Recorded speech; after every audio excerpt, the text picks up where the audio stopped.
Michel Barnier has arrived in London for crunch negotiations to broker a post-Brexit trade deal after the EU's panic over Britain's hardline approach was exposed.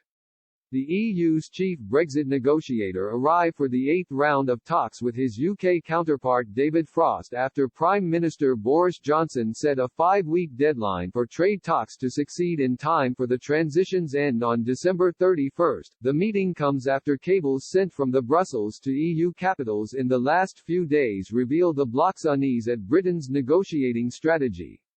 Mr. Barnier is said be concerned. Mr. Johnson is holding back on finding an agreement on fishing and state aid in order to achieve a last-minute trade-off, according to The Guardian.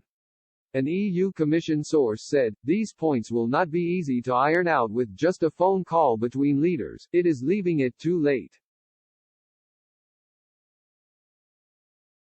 Meanwhile, the EU is also concerned Home Secretary Priti Patel will attempt to agree security assurances from member blocs away from Brexit negotiations after she invited 5 to a meeting in London on September 22.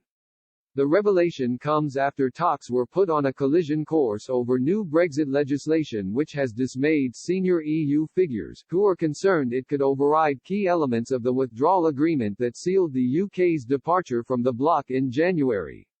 Meanwhile, Mr. Frost said the two sides can no longer afford to go over well-trodden ground in the deadlocked talks, as he warned progress must be made this week to get an agreement in place for the end of the transition period. Speaking on the eve of talks, Mr. Frost said, "Today, I will sit down with Michel Barnier and drive home our clear message that we must make progress this week if we are to reach an agreement in time.